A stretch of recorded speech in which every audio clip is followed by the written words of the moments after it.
Starting things off, many throughout our community are experiencing a myriad of different emotions, and knowing how to recognize and process these emotions is so incredibly crucial to your overall well being. Board certified child, adolescent, and adult psychiatrist Dr. Judith Joseph joins us now to talk about trauma and the grieving process. Dr. Judith, welcome to Inside South Florida. Thank you for having me, and thank you for talking about this important topic. A lot of people are suffering because of this tragedy. Yeah, absolutely. How does trauma affect someone after the initial event and shock has passed? It's interesting because people experience trauma very differently. Some people become incredibly depressed, other people are anxious all of the time.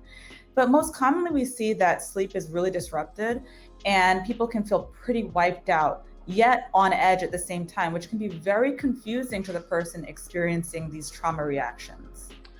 Dr. Joseph, PTSD.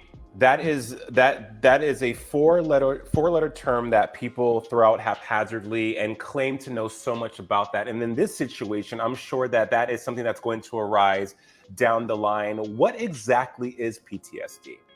So, post traumatic stress disorder is something that happens after severe trauma, like life threatening trauma, witnessing it, even seeing something like this where people are trapped.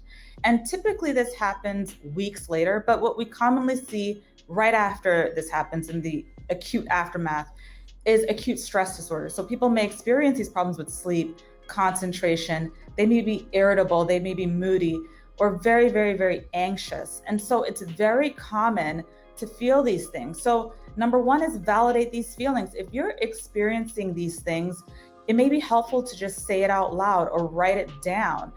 If you don't validate it, then you can't do anything about it. And what I've seen commonly is people try to suppress it or treat it in other ways, like drinking excessively or taking over the counter medications. And it's important to talk about it and name it because then you can actually treat it.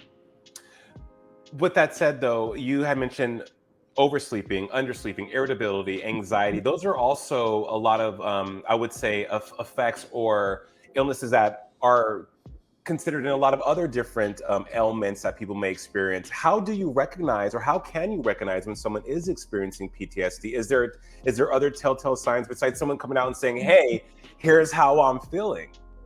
Typically, people experience things, and it's called re-experiencing. So they may have nightmares. They may have something called flashbacks, where they actually feel as if they're in the moment experiencing it. They may have unwanted, intrusive thoughts that really disrupt their day to day. They may also have other symptoms like hypervigilance. So our body is really, really tied closely to our brain. So if there's a fear reaction in the brain, the amygdala, that part of the brain sends messages to the body to run. So that's a fight or flight. So you may have these physiological symptoms that are really uncomfortable and very distressing.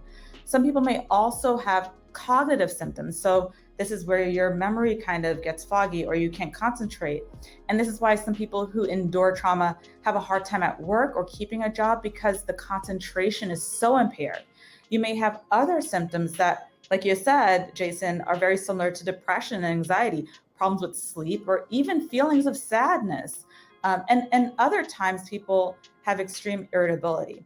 And this is the confusing part too. Sometimes you see people actually being more impulsive. So they may do things like reckless driving or making decisions that seem unsafe, which is counterintuitive because you would think that someone who's traumatized would most likely want to be away from unsafe situations. So that's why it's so important to talk to someone who is really skilled and trained at identifying PTSD and treating it so that you get evidence-based treatment. There is so much to talk about here, and we're running out of time, but I want to get to the grieving process because that's what people are doing right now. We're grieving for loved ones. We're grieving for people that we don't know the state of their health throughout all of this. How can we help someone that is grieving? In community disasters like this, there's actually really good literature. It's called, disaster psychiatry, where you really want to give people information, but you don't want to overwhelm them. So you sometimes have to take a media diet, which is so hard to do because people want information. You may have to tell the community at X time, this is when you're going to get an update. And that way people tune in and they don't become too overwhelmed.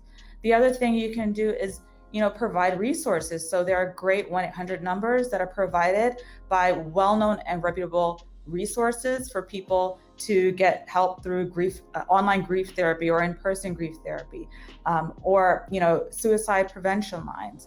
So you want to provide these resources sooner rather than later, because you're anticipating that the community is going to be suffering, and you want to prevent further serious things from happening down the line.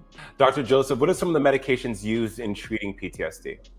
So there are really good treatments for PTSD. There are good talk therapies.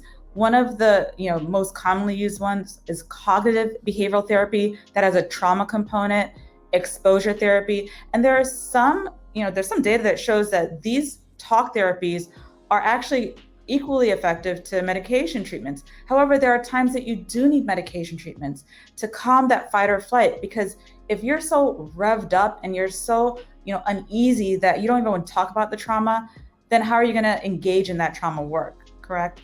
And so these medications and treatments can be used with a provider, and definitely, they can be helpful for adult and children. And you mentioned children. They are just as present in what's happening in the world as adults are, but may not understand the full scope of what's happening. How do we explain this to our kids? What's the most effective and careful way to explain this to our children? Jason, you and I have talked about child mental health before. Ask open-ended questions. First, you want to learn, what does your child know about this? So you may ask them, tell me about what you've heard about this, disaster. And you'd be surprised at how much they've learned from their peers or from social media. And secondly, you want them to feel safe.